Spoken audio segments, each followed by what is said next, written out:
Live, Brother Will. We are live and caffeinating. What are you drinking? Bang Black Cherry Vanilla. That's kind of your thing, isn't it? It is, Bang man. Black Cherry. Yeah, man. This is my ambrosia nectar. It's that word for the Greek gods and bang for me. So probably tells you where I am on the food chain. You remember was that Black Betty by Ram Jam? Absolutely, yes. Somebody remade it and actually did a pretty decent job at it. Did they? I'll have to check that out. That's a great song. I haven't listened to that in a long time. I used to riding in high school in my Mopar listening to Black Betty. It was a demon, wasn't it? Yeah, man. Yeah. Well, you know me, I'm a car guy, so it's oh man, I might have to buy one of those again. Yeah, absolutely. Bringatrailer.com. What's it called? Bringatrailer.com. It's like eBay for cars, classic cars especially. Really? You can get anything on there. You can get everything. I just watched a Ferrari. I forget the model. It's one I never heard of before. Went for 750 grand. And then you can hire transport companies right off there. Like when I got mine, it was I got mine through the previous owner knew of this guy, but you can get transport companies right off of there and single car covered transport right to your house. Yeah.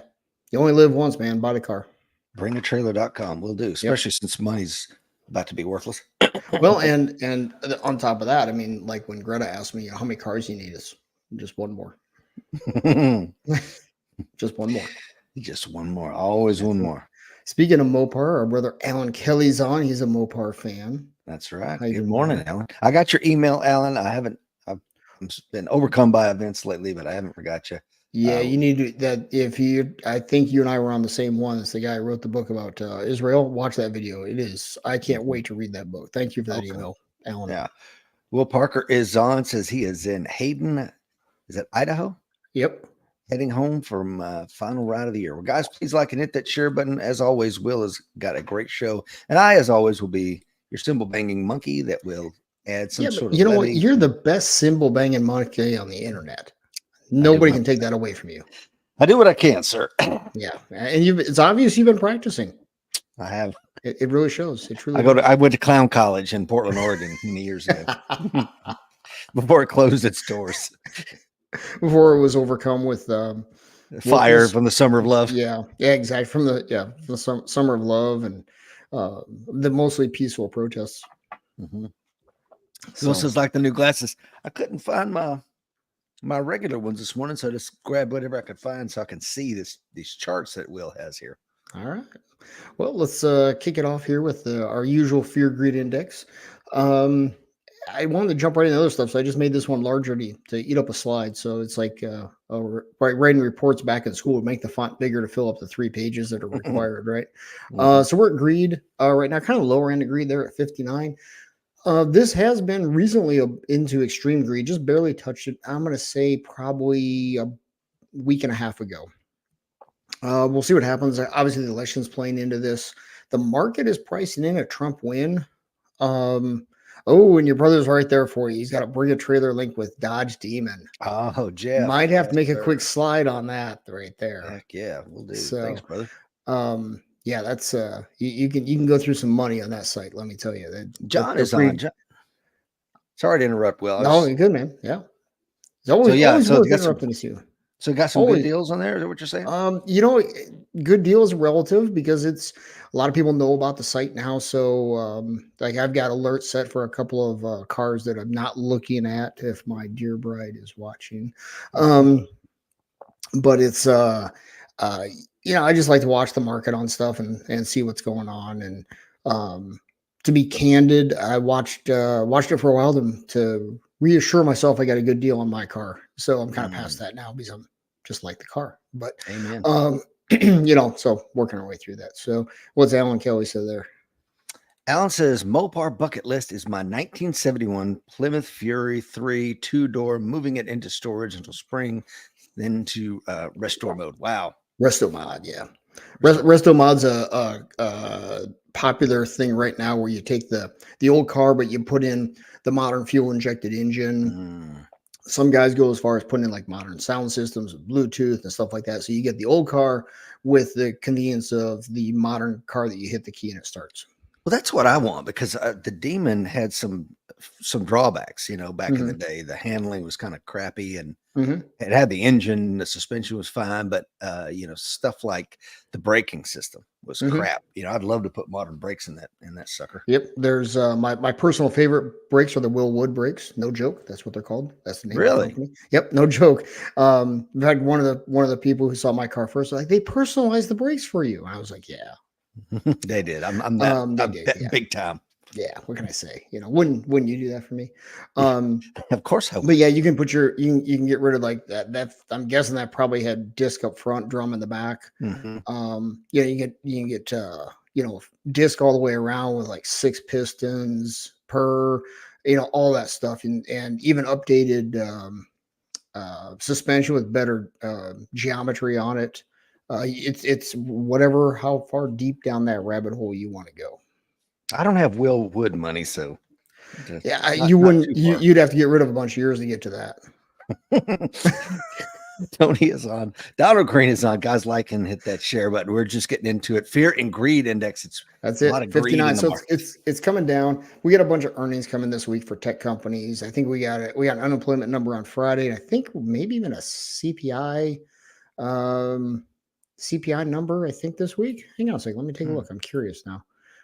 We know it's CPI anyway. We've been over Yeah, that. no kidding. Um, The let's CPI see is a here. consumer price index for those that don't Yes. habla. Let's see here. While you're Wednesday. looking that We up, I'll Yeah. welcome some folks on, Mr. Will. Yeah. Please do. Tony is on, says he learned to drive in a 1970 Cuda, ran a 145. Well, Scott is on. Barracuda. A Yeah, CUDA. no doubt. Yeah. Scott Uh, is on. So was Donald. Spent summers in Hayden as a kid visiting my grandparents and cousins. Wonderful place. Tony is on. Yeah, liking it, that share button. I'm sorry, Will. Where are we at? yeah. CPS. It's all good, man. So here Wednesday we get GDP. Okay. Job openings on Tuesday. See your pending home sales on Wednesday. PCE, the Fed's preferred index, personal consumption expenditure, that comes on Thursday morning at 7:30 Central. Initial jobless claims on Thursday. Let's see if there's anything on Friday. Hourly wages. Manufacturing Purchasing Managers Index, which is the manufacturing inflation, if you will. Um, that's it for this week. So yeah, could bump things around a little bit. The big player, of course, is the election, and the market is just slowly pricing in a Trump win more and more, and we'll see how that shakes out. Let's hope so. So yeah, I certainly hope so for any number of reasons. But yeah, we're gonna touch on that right in the I think the second to last slide here. So this oh yes, and I have seen John Shriver's Mustang. It is a beautiful car. He bought Beautiful it car. brand new. Can you believe Yep. that? Yep. So that's an absolutely favorite, absolutely beautiful car. Not a huge Ford fan, but that is a beautiful car.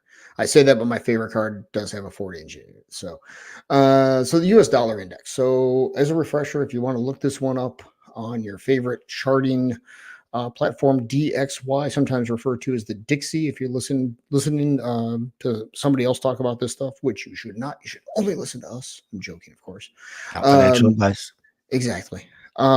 Which I should have a slide that says hashtag not financial advice. But uh, this is the dollar compared to a basket of other currencies, weighted pretty heavily towards the euro. So it's one of those deals where it's kind of a risk, a way to measure risk. When people are feeling uh, they want to turn the risk off. That's referred to as risk. The market's gone risk off. Then typically the dollar goes up. Um, just because everybody runs to it because you're going to get them back, right? Because we'll print them. You'll see it took a pretty good dip there, August, September. This is when the market was pricing in rate cuts. And then the rate cuts happened and the dollar index went up because the Europeans cut even more than we did. And they cut sooner. So it fluctuates back and forth. But where I think it's useful is to gauge the market's desire to take risk. And also, everything priced in dollars is going to be affected by the value of the dollar. And there's one thing in particular that I know Brother Rich and Rasmic favor, which is that yellow metal. And that will very typically trades inversely to the dollar because gold really trades more like a currency than a metal.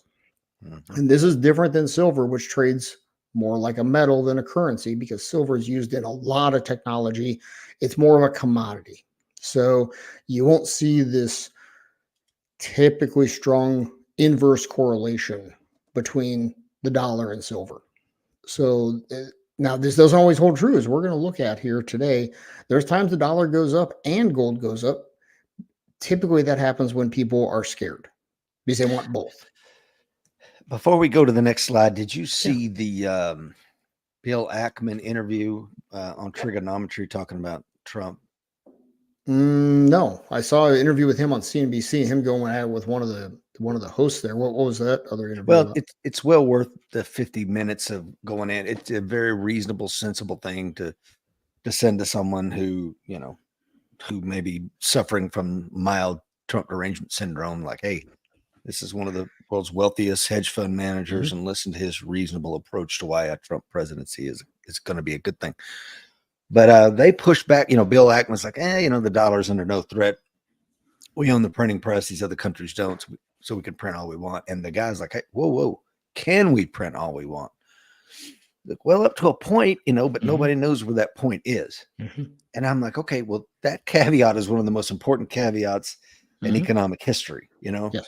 up to a point, but nobody knows where it is. And I would venture a guess somebody could probably do a PhD dissertation, or maybe it's already been done, on when currencies have collapsed, fiat currencies, what conditions were there, what metrics were in play when that thing went to nothing. The Ray Dalio has a great book, and I will look it up here later. No, it's one with on the cover. It looks like a stock graph is what it looks like with a whole different lines on it. I don't. I want to say it's a I couple thought that's years his old. newest one. Came out 2 Maybe years maybe ago. it is. I mean, I read his principles book, which and then I read there's one the unauthorized biography of him. It's called The Fund. Not very flattering, but it is what it is. He's there to make money. So, and those guys, all they care about is the making the money. So, the to your point with Bill Ackman, not only is he in favor of Trump winning, he was a lifelong deep blue Democrat. So he is a convert. And is that because is that because he dislikes what Kamala will do more than what Trump would do or something else? I don't know. But yeah, and he's taking a lot of heat for it. And a lot of financial guys are deep blue Democrats. When I say that, I'm talking like your Wall Street types. Because the Democrats, and now the Republicans too, to be candid, but historically Democrats have printed a lot more money, and that's always good for Wall Street. Yeah, it's called The So Changing World Order: Why Nations Succeed and Fail. And I have it. It's sitting on my bookcase with a couple other books I need to read. But yeah, and that one he goes back and studies all the empires. I say empires a little bit of air quotes there. All the empires that have failed and what led to it. I've read or watched a number of interviews with him about that, and it's very interesting. yeah. So anyway, you were talking that this is the dollar. Yep. So this is your dollar index is basically the value of the dollar versus a basket of other currencies. So you got the euro in there. There's the yuan. There's the Brazilian, whatever they call their peso, I believe. And basically, it's a big chunk of it's the euro. So it's basically us against the euro if you really want to simplify it, oversimplify it, actually. So you can see it's been climbing here, right? So if you go to the next slide there, bro. Okay. This is the US dollar index, and we're going to, just as a point of example here, we're going to zoom in here from April 15th of 2024 to August 23rd of 2024, just a hair over 4 months. And you'll see the dollar index during that period of time in the red circle up there went down 5%. And if we look at the lowest chart there where I've got the blue circles, that's relative strength index. This is something we covered way back when, but a quick refresher. Relative strength is the strength of the move in whatever it is you're looking at compared to its own history in this case, a 14-day history. So the point here is that first circle, blue circle there at April 15th, it was very strong. And then you can see how it oscillated downward and bottomed at or near August 23rd of 2024. And during that period of time, the dollar index went down 5%. Now, historically, stereotypically, if you will, during that period of time, you expect to see gold go up because the dollar is losing value during that period of time. Therefore, everything priced in dollars goes up. And we're going to just talk about gold today. You would also expect to see this across other commodities, oil, soybeans, not so much silver, again, because that's more of an industrial metal, cocoa, pick your commodity. Natural gas, although natural gas varies more with season, but it can have overriding effect, or the dollar can override that. Okay. Making sense so far, brother? 100%. All right. So dope. I'm not sure. Oh, so we're going to talk. This is how we're going to talk about the gold here. We're going to. I forgot to put that slide in there this morning. That's a beautiful slide. I love it. It is. It is. It's very, very beautiful. And you'll notice it is from yesterday. Well, early this One of morning, those actually. kilo bars of gold was trading for like 80 something $1,000 this morning. Nice. So, and you'll see this. This is the usual mantra in the stock market is by the time you read about it on CNN Business or Fox Business, you already missed it. Yep. Okay. Now that doesn't mean it's totally over, but you probably missed the bulk of the move. Okay. So if we go on to the next slide now, remember we're talking about that period of time, and gold, the dollar went down 5% between 15 April this year and 23 August. And look at that. Gold went up almost the exact same amount. Shocking. Maybe it just got better. Maybe gold they changed the isotope ratios and it's the new product. gold. Is that like the new is that like the new math? Is that like that? Yeah, the lattice mathematics that they're talking about. Yeah. Okay. So this period of time, and I'm going to tell you right up front, I cherry picked it. I found a spot where it worked. Okay. Because it doesn't always work. And that's a big part of what I want to talk about today is sometimes it works, sometimes it doesn't work. And using these hard and fast rules can bite you in the rear end. Okay. I think it's over time though, right? I mean, they don't always correlate, but over time. Yeah, but it's all the trend is your plan. It is, but remember the market always trades on one thing more than anything else, and that's emotion. Mm-hmm. So now during this period of time, which I cherry picked, it traded exactly how the book says it's going to trade. Mm-hmm. Okay. Well, if I remember right, go to the next slide. Sorry, I made these up a few days ago and have been crazy busy ever since.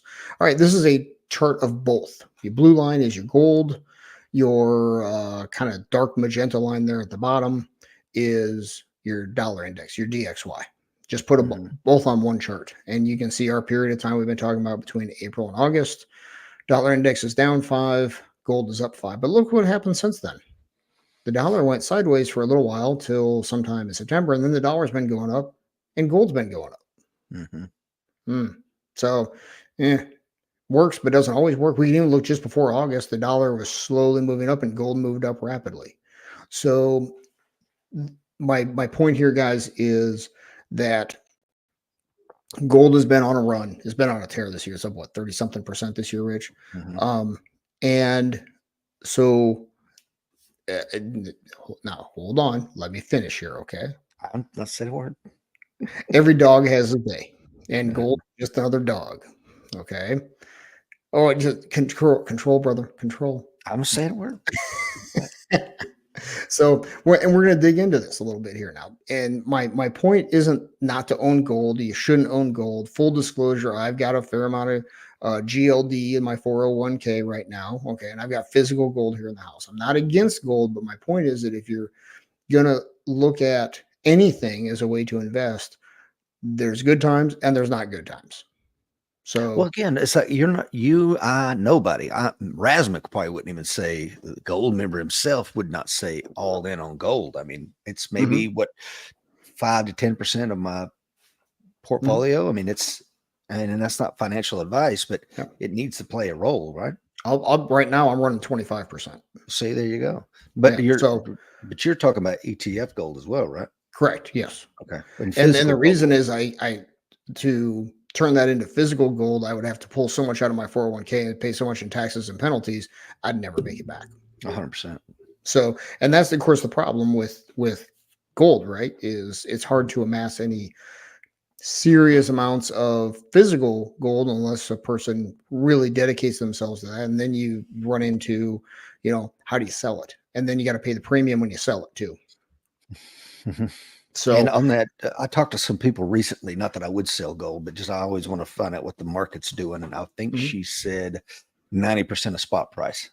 mhm, So to buy into the gold, you pay the spot plus premium, and then getting Mhm. out, you get 90% Yep. or, maybe a little bit more. But Yeah. so you can still make a lot of money, but you got to hold it for a bit. Yep. And I mean, taking a 10% hit at the end, that stings. Hmm. Well, you So, take a sting at the beginning to get it plus premium. right, Um, exactly. So you got to make back a lot on the physical side, which is why I have some physical gold, but I don't go crazy with it because it takes so long for it to accumulate that wealth. Now, I think a person should have some in an ideal situation if they can pull that off. However, it's difficult for a lot of people to do. I mean, heck, it was 20-ish years ago. It was $400 an ounce, and now it's about $2,800 an ounce. That's a Hmm 700% increase. hmm I mean, it'd be nice to have that, but would I get out of it now if I had bought it at 400, which I didn't? Yeah, No. I bought my But first physical gold at 900. yeah, there you go. So yeah, there's no perfect answer there. What's Donald had to say? It says last 2 years have been very good to my IRA and 401k, but my groceries, gas, and regular spending have really sucked. Spending 200 at the grocery store yesterday, same basket would have been around 125 in the not so distant past, and it gets Hmm worse before it gets worse. I hope I'm wrong, but maybe not. Yeah, Dr. Gordon Watson is on as well. And Johnny good to see King you, sir. reminds us that comfort and complacency have led to more downfalls than a set of stairs. Well Yes, said. they have. Absolutely. All right. So we dig back in here.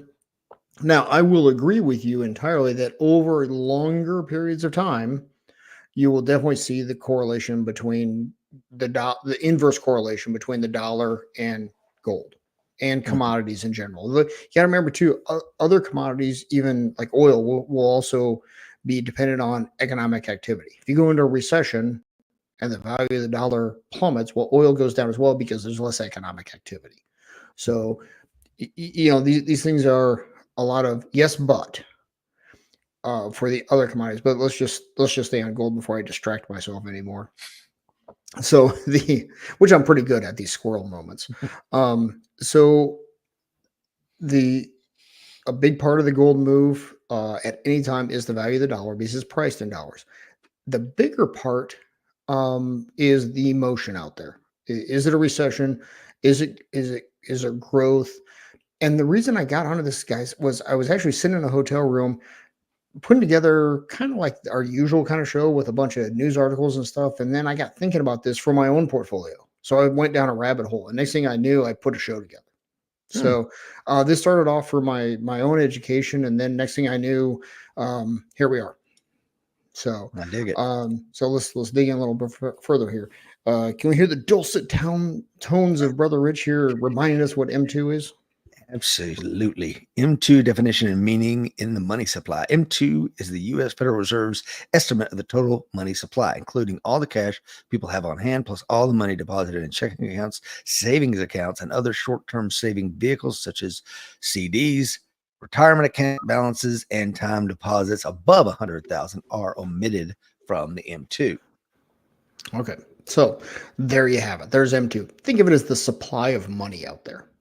That's how it's commonly referred to. We just want to give you a quick reminder what's technically considered there. So, Alan Kelly asks, so gold is a monetary investment, but silver is completely off the table as so-called investment. No, I wouldn't say it's completely off the table. Not at Just all. to understand the difference in On how they're going to move. how they're going to move exactly. Because let's just say tomorrow the technology sector found a metal other than silver to use inside your phone, your computer, all that stuff, silver price would plummet. Yeah. And same thing for other industries as well. So just understand there's also a big industrial tie in for silver, where there isn't as much for gold. Mhm. Okay. That if that covers it, great. If not, please ask again, Alan. I'll try to Yeah. make it better. Tony says, I'm Um, heavily invested in precious metals. I have silver in my hair, gold in my teeth, crystals in my kidneys, and I'm full of natural gas. Look at you go. Yeah, and Yes. you're well diversified. Yes, sir. Okay, so we're going to dig into this a little bit here. So this is a chart. Your green line here is your M2, your money supply. Okay. Yellow is gold. See how I did that? Mhm. And Yes. purple is your S&P 500. Okay, so you'll notice I picked this off here at 2003, starting December of 2003, and we've got August of 2011 in there. Obviously, we know what happened during 08, right? Big Mhm. recession. And you can look during this period of time, the S&P 500 was exactly flat, 0.0. Mhm. And yes, I cherry picked this time period. Okay. Nothing wrong with that because you're making a point. You know what I'm saying? Right. Yep. So during that time, the S&P was exactly flat. It went up, it went down, went up, went down. It was zero. So for basically 8 years, your S&P 500 and your 401k got you nothing. Mhm. Gold, however, got you 298%. Pretty darn good.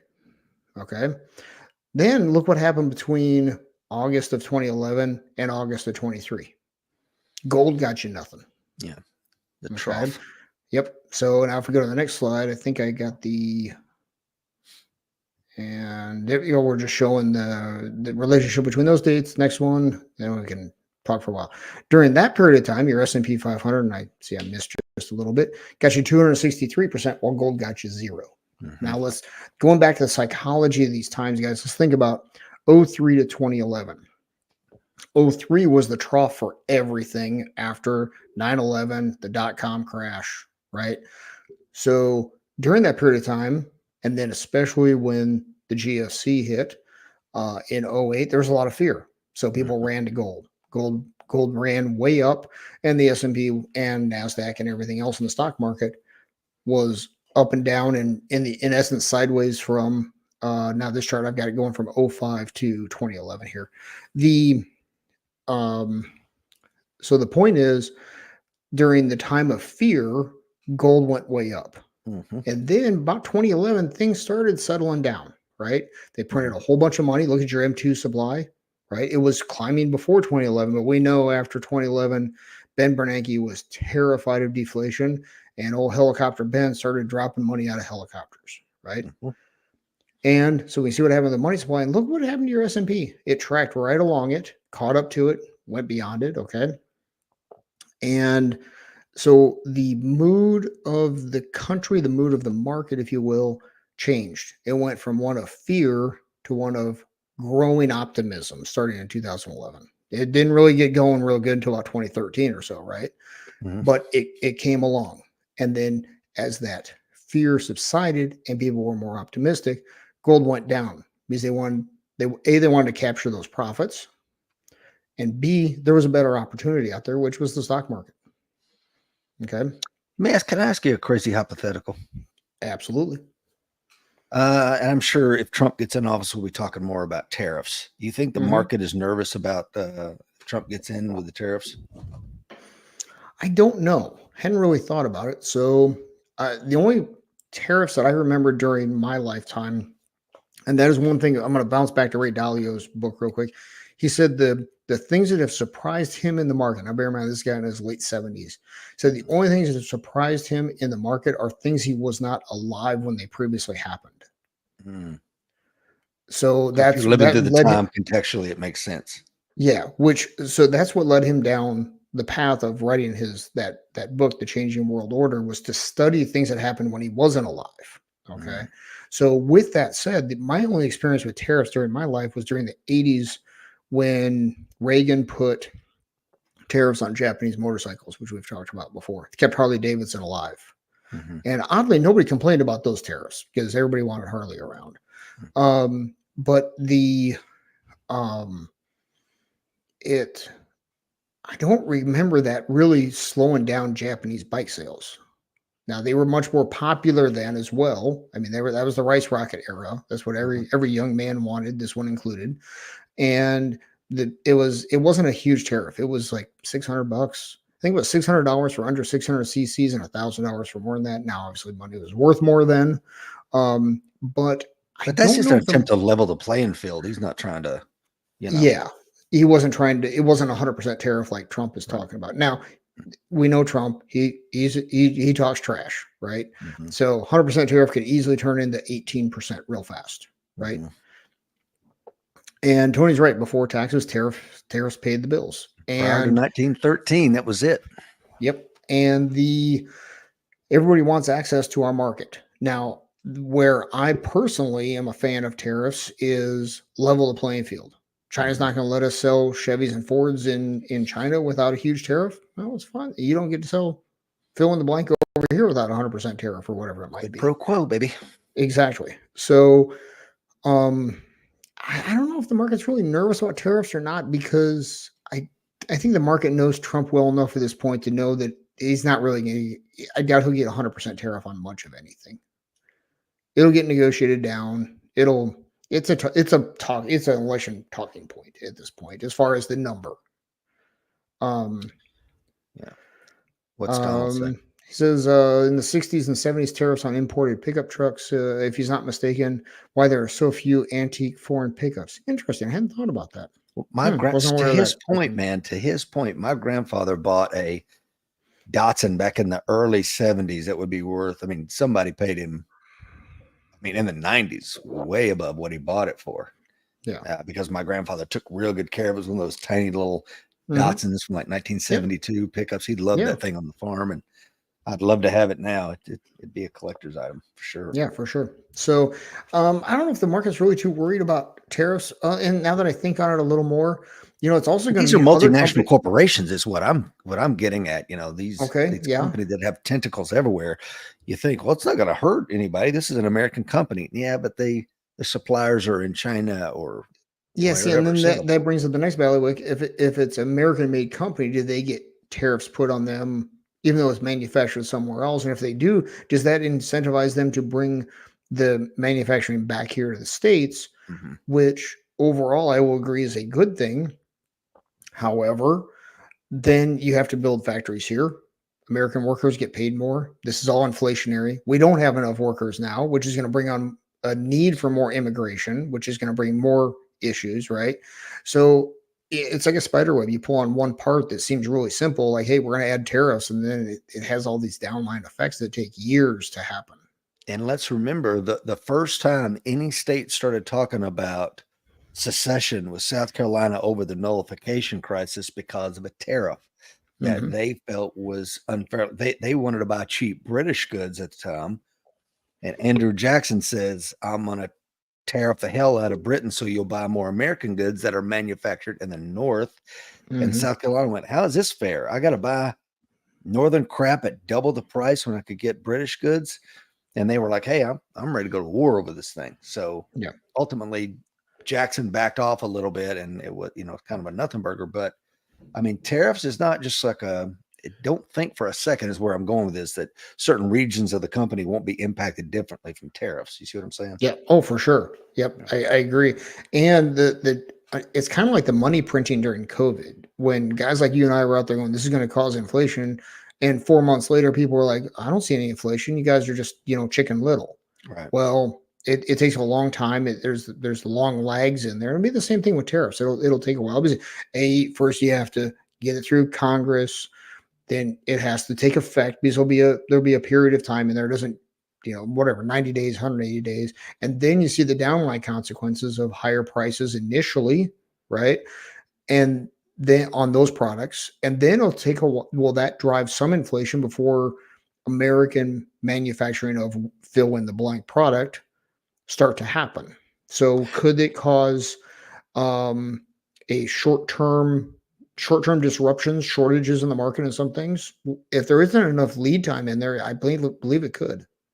Oh yeah. To do it correctly, it's going to take at least a decade Yeah. for the tariffs to do what they should do. Craig reminds us British goods are still crap. I'll tell you a joke. Why did the British not make color television sets? Why? Because they can't find a way to make them leak oil.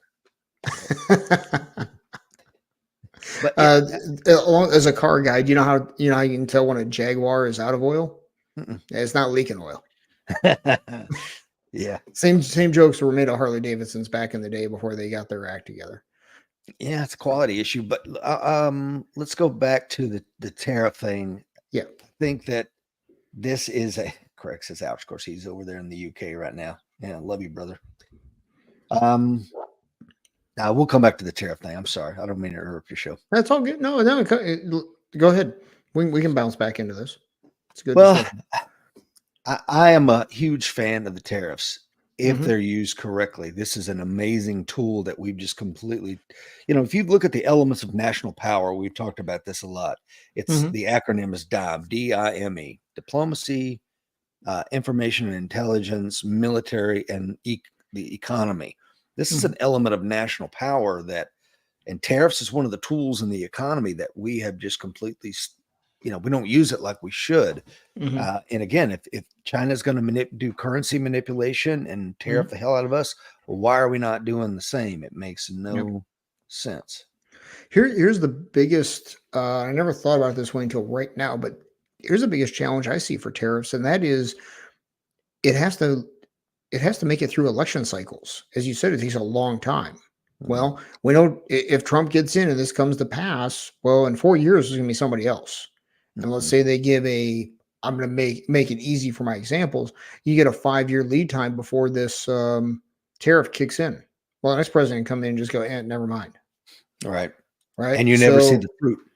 exactly. So, but in the meantime, you see a lot of, I shouldn't say a lot, you may see some dislocation of markets as they prepare for those, Mhm. right? So it'll be interesting to see how all that shakes out. I want to go. There's some great comments that I want us to get to, but before I go there, I want to go back to your point about inflation. We start immediately saying what's going to happen. Of course, 2, 3, 4 months. It's not here. You guys have got Mhm. that wrong. Like, look, not only is it going to come, but when it comes, it's going to be coming with a basket of lies that says it's transitory. Mhm. Which Yep. I wish we would have called that one, but we should have known that what the politicians would do when they know Yep. full well this is not and cannot be transitory. It's a Mhm. mathematical problem here. Right. Uh, you want to take this question from Alan here? Sure. Alan says he understands American workers needing more pay, but they've almost priced themselves out of reason, and that's why companies look out of country for manufacturing products. Absolutely true. See also Boeing right now, Mm. and John Deere further down that line. They got a great John Deere got a great contract last time around. And now that especially their small tractor sales are slowing, they're just moving that production somewhere else. Now, that is one area where I will say that if there was a tariff on stuff coming back, in this case, they're moving their stuff to Mexico, so I don't think there'll be a tariff there based on the new NAFTA, whatever that's called. Um, but if there was a tariff there, then that would incentivize a company like John Deere to keep the production here in the states and weather that storm somehow, some other way. Michael Gentili says, in the manufacturing world, future investments in the U.S. can also bring a prosperity to the engineer human capital down. I believe we are weakened when we rely on offshore suppliers for critical products. We don't need access to Jaguar. We need access to semiconductor manufacturing. And 100%. to that point, TSMC's new manufacturing plant in Phoenix just hit in Arizona, I think it's Phoenix area, Mhm. just hit a big milestone. They're expecting to ramp up production dramatically sometime next year. I think third quarter next year. So, yeah, I absolutely agree. What's Donald say? Um, Clarification on pickup import tariffs. Look up chicken tax, LBJ. Put a 25% tax on light trucks. Still technically in place, but countless loopholes to circumvent it. And of course, then there's one right there with the tariff. And I've seen this through aviation. A bill will get passed, and then they say regulations to be determined by the administrator. Mm. And then your swamp, your bureaucrats go in and write the regulations in such a way that completely twists the law that was passed. So there's something to look for on the tariffs as well. I'm a big fan of tariffs if they're done correctly. If not, it could have horrific downstream consequences. Well, But I like and Michael.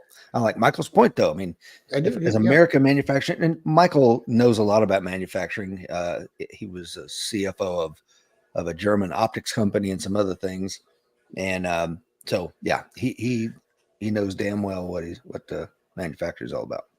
Yep, and knows way more than me. That's for darn sure on that area. This was one that just came out recently. Was Trump calls it the swamp, right?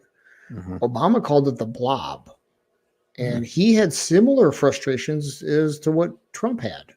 That's been reported on a fair amount here lately as well. So I can see both left and right starting to show frustration with the swamp, if you will. So it'll be an interesting thing to see how that plays out. So, all I right. want to go back. Yeah. It's about RFK's Well, speech yeah. last night. I did not see that. I did not either. Yeah, I'll have to go back and watch that. Yeah. So, can you bring Tony's comment back up there real quick? Which one? The shop class one. Yeah, I'm trying to find it. Oh, there we go. There you go. A need for immigration or a need for re-education. I think shop class in school. Absolutely. And we're seeing more of this. I'm seeing more of this because I've got kids that are seniors in high school, and there's more and more emphasis being put on the trades. I saw, because my youngest is considering becoming an auto mechanic. The industry is going to be short 750,000 mechanics next year. Wow. Yeah, and now it's so expensive because everything has to get scanned, and you want the scanning software for fill in like Toyota. Well, that's $40,000 a year, and then you want to work on Toyota, Kia, GM, Ford, and these small shops are like they're just starting to specialize. We only work on Ford. We only work on Kias. Fill in the blank. And so you're starting to see a lot more specialization. There was one shop they were highlighting in a news piece I was watching where all they do is diagnostic, but they do it for all the cars, but they don't actually work on them. So they diagnose it so that other shops know what to go do. And those other shops then don't have to have all this expensive software. So you're starting to see some interesting segmentation in the non-dealership shops. That's interesting. It's not going to your primary care who can't, they just send you to. Right. Yeah, it really is. It's going to be an interest to see how it shakes out. I'm wondering if dealerships are just going to start saying, we're only going Chevy dealership, but I'm only going to work on Chevys. Mm-hmm. So what's Mark over there in Australia? What's he saying there? National production needs to be protected from globalist product dumping. They will supply cheap products long enough to run your local productions out of business. Any experience with that in Australia there, Mark? Yeah. So Craig says, I met your brother Jeff when I moved a factory to Latvia from the UK and then closed and moved production to China. Even Europe can't compete with Asia. Yep. Yeah. Currency manipulation, man. I'm telling you. And it'll be interesting to see how this shakes out with China. There's the whole Taiwan piece and everything else, but there's also they right now they have a huge youth unemployment problem, but they're also running out of young people at the same time, which those two things, the fact that they have fewer young people and they don't have enough work for them to have good employment over there right now is saying something about the state of their economy as well. But as they run out of young people, it'll be interesting to see if they can keep that up. Now, India is the new player in that. Their demographic pyramid is what China was in the 90s. So it won't be too much longer. We're going to hear about, instead of, it's Chinese made stuff, it's going to be Indian made stuff. 100%. So, all right. Shall we dig back in here? So this one, to get back to this, your green line here is your M2, your money supply. And of course, we can see what happened in 2020. The hockey stick straight up and then continues on there. And we can see what happened with both gold and the stock market, widely speaking, here with the S&P 500 going up dramatically after all the money printing, after we got past the initial shock of the COVID lockdowns. And as a reminder, we went up about 200 through almost 300% on gold from 05 to 11, and then it went flat to 2023. And during that period of time, stock market went up basically to meet gold there around 2023. So now there's an argument out there that, or a way of looking at it, that so the money supply will also influence the price of gold and the stock market, because if there's more money supply, then it's going to chase that yield, right? And then it's just a matter of which one should you be in that time. I would dovetail that into which one should you be in based on money supply and the emotion of the market. Okay. So the Craig says, I'm sure India is one of our colonies. Yeah. I think you can say that about all of us at one point or another there, brother. The sun never set on the British Empire until it did. Yep. Until it didn't. So now what I find interesting about this chart is let's look at from 2023 to basically present day here now in late 24. You can see money supply's gone up a little bit, but not very dramatically, right? Look what the stock market and gold have done during that same period of time. Yep. Irrational exuberance and fear. You tell me. Now, I don't know. Wish I knew. All I know is right now it's pretty good to be in either one. So it's something, something's got to come back to earth here at some point. When? Man, I wish I knew. So I would have actually, I thought it was going to start a while back, and I was wrong.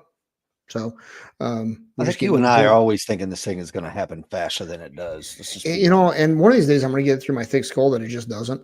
You know, just same way inflation didn't happen right away too. So, which is similar to Pat Cahill. You want to talk Pat Cahill's comment, because I think there might be a grain of similarity there.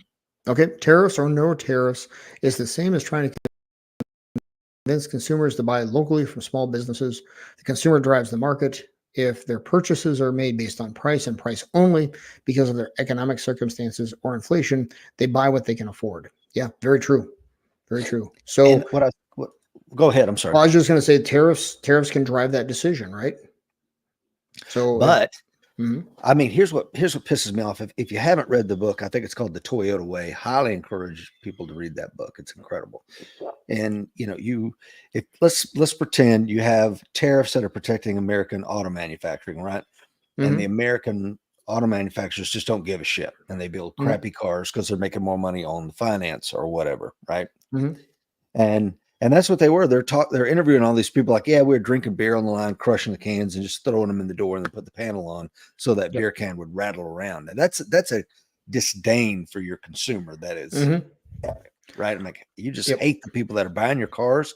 How is that sustainable? And of course, the Japanese came in and they were completely, their ethos was completely anathema to what we were doing here in America. So, I mean, American manufacturing has to be worth protecting. And we have to treasure what that is. And so my point of it saying all this is the culture has to surround it, a culture of excellence and some other intangible things is what I'm getting at. I agree completely. And I would add on to that. Back then, labor had so much power, there was no consequences for them. Yeah. You know, that's where, you know, as a member of labor, you know, I want to see, you know, strong union and all that stuff, which some people see a dichotomy there with my overall conservative leanings. But that pendulum can swing too far one way and the other. And I grew up in farm implement country, Moline, Illinois area in the 70s. And that pendulum swung way to the labor side. And it was ridiculous. Yeah. And that's what helped bring on the Japanese automakers. That's right. That's right. And my dad made his career putting in Japanese conveyors for Japanese car companies. That was, you know, what his job was. And because they were eating their lunch, you know? Yeah, absolutely. And deservedly so. Because I mean, when you've got, and it's not just the labor back then, you know, you had planned obsolescence, right? We only make the alternator last, you know, whatever, I'm making up numbers here, 35,000 miles. So we get the parts business and the service business. And my dad was, just to take this a little step further, my dad was a, you know, mechanic, shade tree mechanic, right? But he loved mechanical things. And I remember he bought one of the first Nissans that came off the assembly line of the plant that he put in. And after he put 100,000 miles on it, he meticulously took the engine apart and just couldn't believe the quality. Hmm. He's like comparing it to all the American manufactured cars he had worked on his entire life. Yeah. And he's looking at the parts and he's like, and I'm not a mechanical guy, but he's trying to show me like, look at this, these roller bearings, they look like they're Mhm. pristine, got 100,000 miles on it. Of course, I'm a kid going, I don't Yeah. care. Right. But I mean, he was just dumbfounded. And Yeah. unless we're ready to do that, manufacturing here in America, we're just going to see the pendulum continue to oscillate. Yep. And I think it will continue to oscillate, and we can even get back into, car manufacturers are publicly held companies, and Wall Street drives their investments based on quarterly earnings, not 5-year plans. That's right. So, so it all dovetails together. So, all right. So this one, we're going to bring this all together now. So we're going to start back in '05. The reason I picked '05 here, guys, is that's when GLD, the gold ETF, was started. It actually started in November of 2004. So from '05 through the GFC to 2011, gold was up 298.14%. And the S&P during that period was zero. Then from August of 2011 through August of 23, the S&P was up exactly the same amount in this spot I cherry picked. This was just a bizarre thing that I happened to click right at this spot, 298.14%, and gold was flat. Hmm. So my point being here, and they're both working off the same M2 line because that's a given during that period of time, right? What changed was the emotion. From '05 to 2011, there was a lot of fear in the market. Now, from '05 to '06, start of '07, whenever the GFC really started, there wasn't a lot of fear. But look what the S&P was doing during that time, basically tracking with gold, right? But then look what happened in '08 when the GFC started. Stock market plummeted. Gold went down initially as well because everybody just wanted out of everything, right? But then after that, there was still a lot of fear in the market. Gold far outpaced the stock market.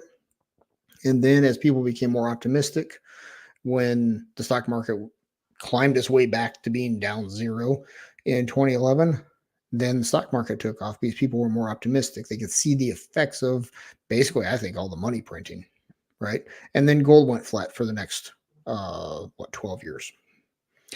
I know, but man, I tell you what, you cannot make a better case for the emotional aspect of this than that gold tanking and along with the S&P, Mm-hmm. because there's zero reason that gold should have went down. It's emotion. It's totally emotion. Yep. Because money should be pouring into gold, and it didn't. And like you said, everybody was just like dump everything. Yep. Fear, FUD, fear, uncertainty, and doubt. And then let's look at from 2019 on. Look at that chart from 2019, kind of figure out about where it is there, right? From then on, what's really the difference between gold and the S&P 500? There's a couple little blurbs in there, but man, look at especially from mid 2022 on, they're basically carbon copies. And that wasn't the case in the 80s and 90s. I mean, just is not the case. That's wild. I think it's personally, I think it's the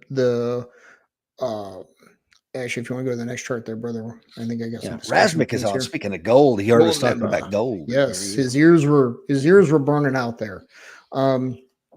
So I think part of this is I'll jump forward to my bottom part here. Is the financialization of everything. So here's let me hit these first points first here. So basically, every dog has its day. And gold can be a total dog. It was a dog for 11 years. Right? No two ways about it. It's a 0% return. That's a dog. Yeah. Right? You invite somebody to go big into that and go 0% for 11 years as a financial planner, you're going to be what we call fired. Yeah, exactly. Okay.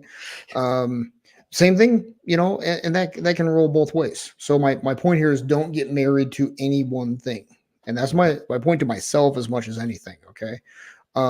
Compared to M2, both gold and stocks seem overbought right now to me, and they can stay that way for a long time, or it can change. We got to see what happens in the world because that emotion is going to run it, right? Now, if we look back at the history of that period from '05 to '11, if we get into more turbulent times, which you and I both believe are coming, I think gold will do better. However, then as emotions calm, as we saw from 2011 on, gold will stagnate, go down even, maybe even quite a bit, and the stock market will do better. So here's Well, my question. Here's my let's start, question slash please. challenge to Hmm. you, me, and everybody else. Hmm. Does gold really get you out of the system?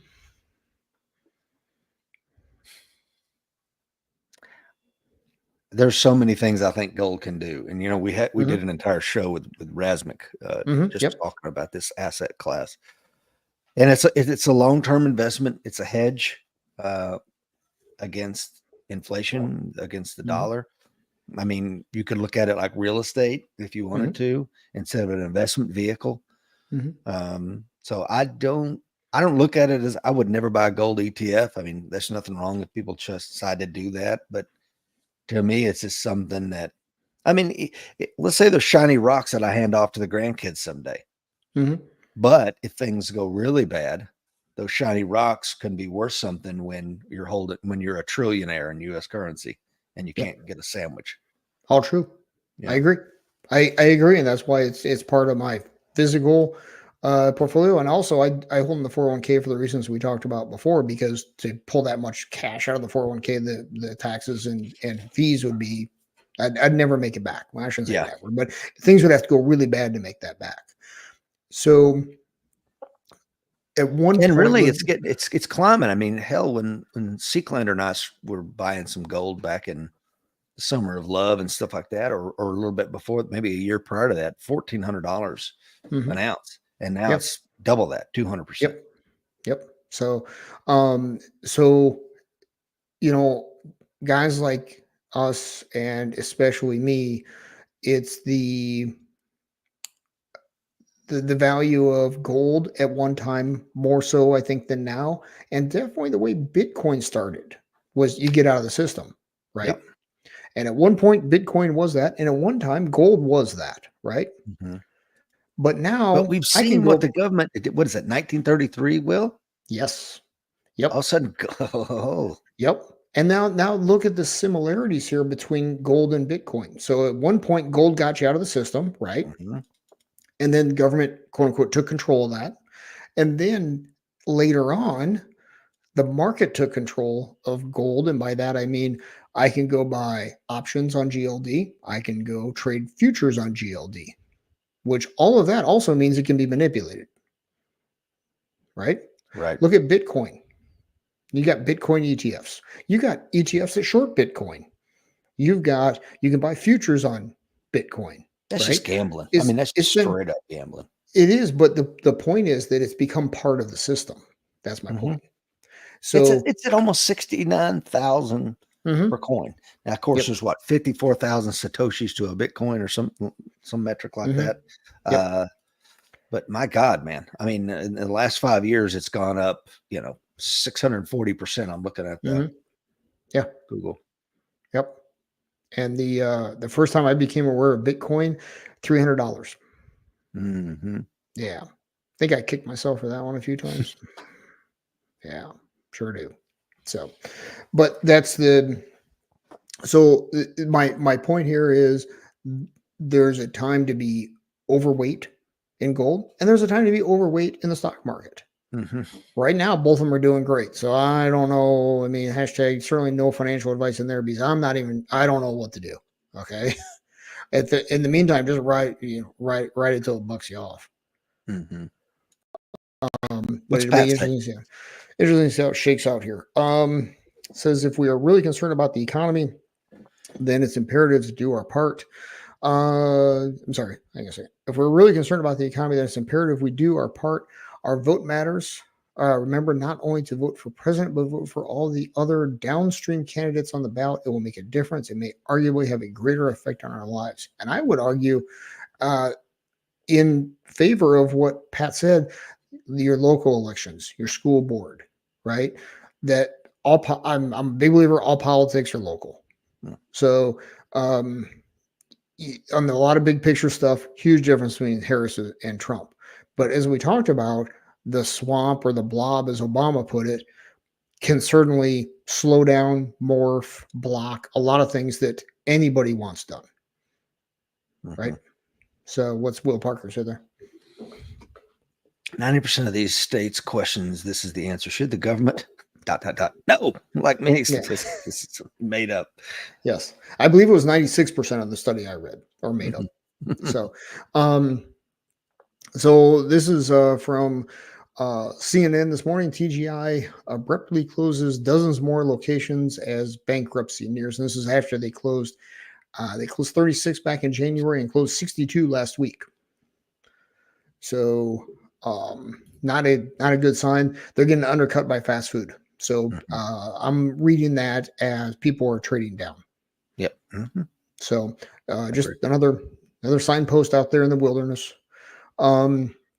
These are also from CNN Business. I made this slide just before the show, so apologies for not getting the attribution on there. As the housing affordability crisis deepens, Airbnb and VRBO face backlash.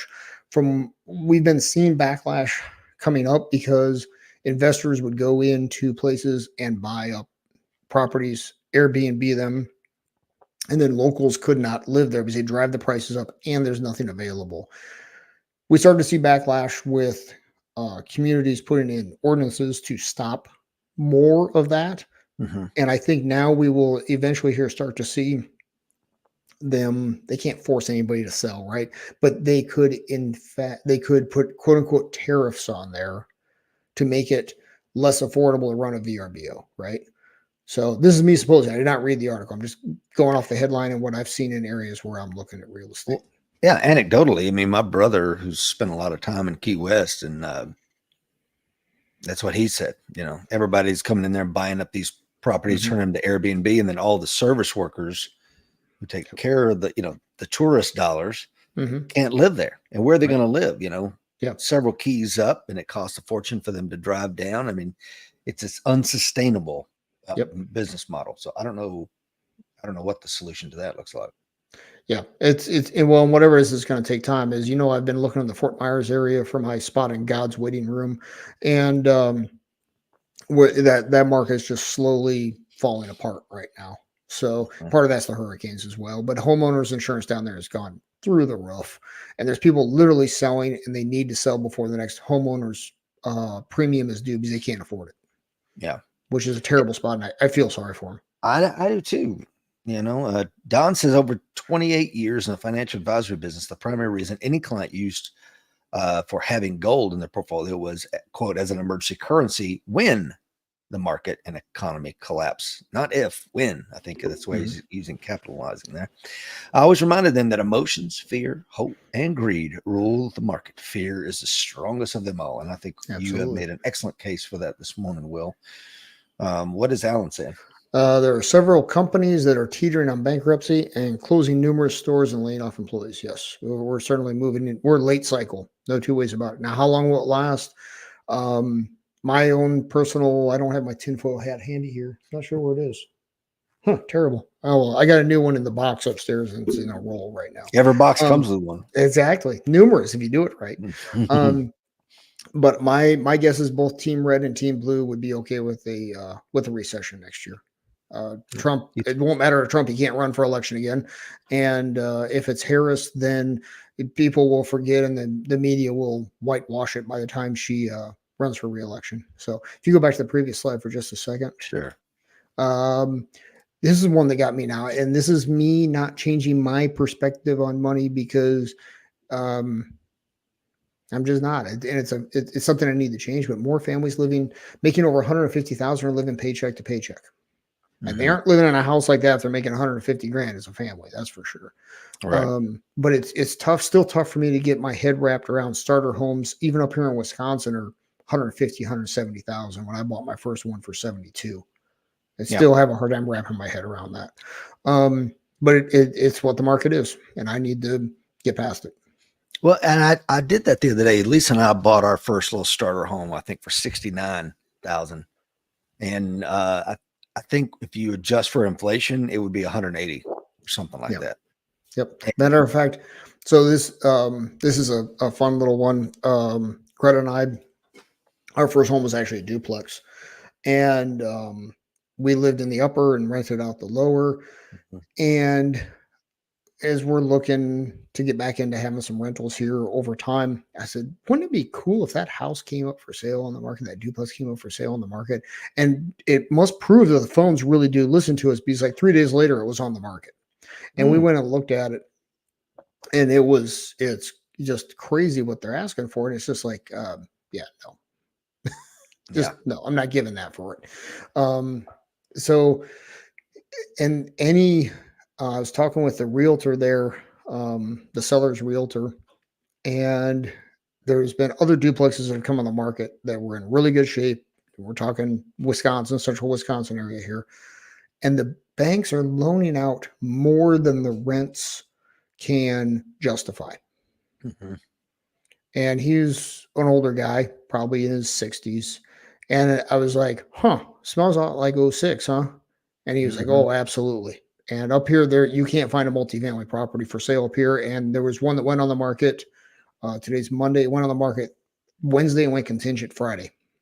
And the Wow. rents, I looked at it, the rents will not pay the mortgage. Mm.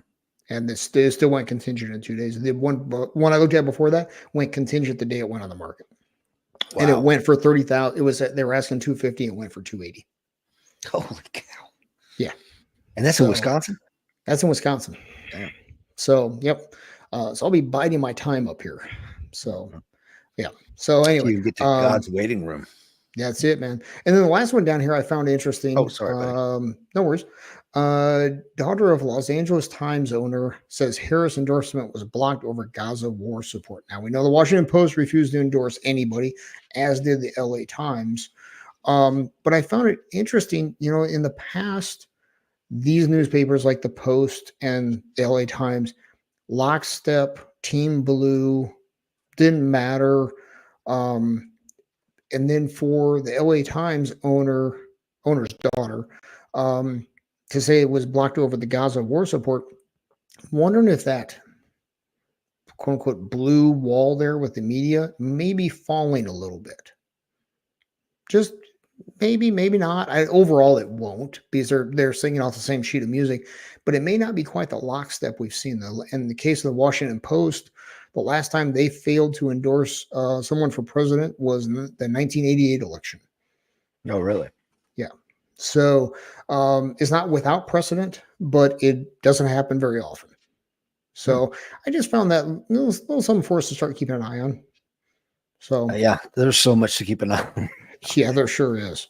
Mark says a 3-bedroom house in Brisbane is 1.4 million as of last week. Is that in Aussie dollars or US dollars, Mark? If you could tell us that. Yeah. And I'm not even sure what the exchange rate is there. I'm not either. Let's find out. I hold no Aussie dollars.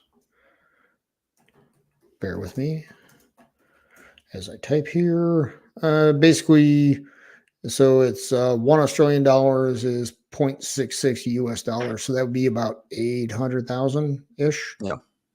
So And he yeah, says it's Australian dollars. So there you go. yeah, yeah. There you go. Yep. Yeah, it's crazy. I mean, and I look at this. You've got young adult children, as do I, and I look at this and go, holy cow! I mean, starter homes for 150, 170, and those are true starter homes. I mean, there was one that came Yeah. on the market recently by me that was less than that. It was like 125. But it was literally built in 1904. Good night. Now it's still standing. It looks like a nice little home, but it's still like, whoa. I mean, how do you? And with what rents are, how do these young people, put together that down payment? Well, that's why the tiny house movement is interesting to me. And it's Mhm. interesting for two reasons. One, it's a way to deregulate. If the house is under X number of square foot, you don't have to play by a lot of the rules, Mhm. and you're getting it cheap, you're getting it small and somewhat affordable.